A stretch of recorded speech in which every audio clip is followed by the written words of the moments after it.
gue lihat dulu SND-nya di mana, nanti lot gue itu berapa, dari resiko gue tuh berapa. Nah itu gue mulai masuk. Pada saat dia mulai naik teman-teman, dan dia mulai running gitu ya, running seperti itu. Oke teman-teman, kali ini gue akan sharing bagaimana caranya gue itu open posisi dengan layer yang banyak, yang gue sering post di story atau pada saat gue challenge. Sebelum kalian open posisi dengan lot yang banyak gitu, atau ibarat kata kalian mau layer cukup banyak seperti yang gue sering lakukan, entah itu di challenge atau yang gue sering post di story, kalian itu harus tentukan dulu resiko.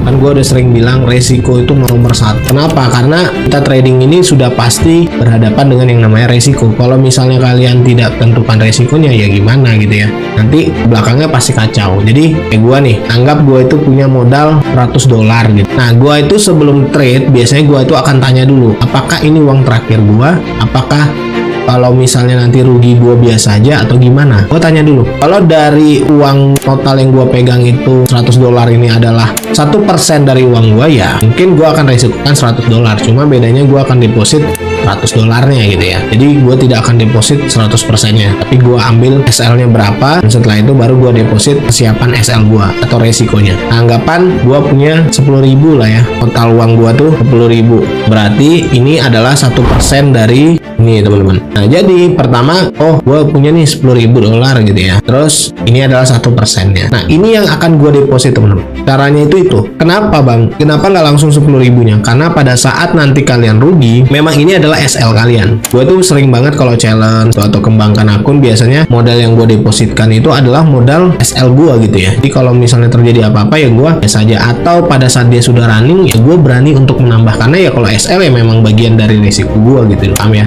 Mau challenge, mau apapun, cara nge-grow yang cepat itu menurut gue seperti itu. Setelah kalian gunakan $100, kita udah tahu, oh berarti resiko gue $100. Kalian harus tahu yang namanya trend, atau ibarat kata cara menganalisa marketnya gitu. Tapi trend itu kunci utamanya. Biasanya gue akan analisa dulu, kira-kira market ini mau kemana ya. Misalnya contoh kondisi sekarang gitu ya, misalnya kondisi sekarang gue lihat nih, oh sekarang market seperti ini. Ini kan sudah pernah gue bahas ya di online course, gimana sih caranya kita menganalisa arah tren gitu ya, terus gimana sih cara kita melihat SNR, terus nanti open posisinya dan sebagainya. Itu sudah pernah gue bahas di online course. Nah kalau dengan kondisi seperti ini nih, sudah sangat kelihatan ya kalau market ini akan naik teman-teman, karena ini sudah di break ya. Nah ini SNR. Apa ini SNR-nya bang? Ini sudah pernah gue bahas di online course. Jadi kalau mau belajar lebih detail bisa akses online course. Di sini setelah itu gue bisa masuk ke 30 menit untuk melihat kira-kira market ini kemana. Oh market ini ternyata naik nih teman-teman, masih naik gitu ya. Tapi gue selalu bilang kalau mau dapat kepastian clear, dia harus close dulu di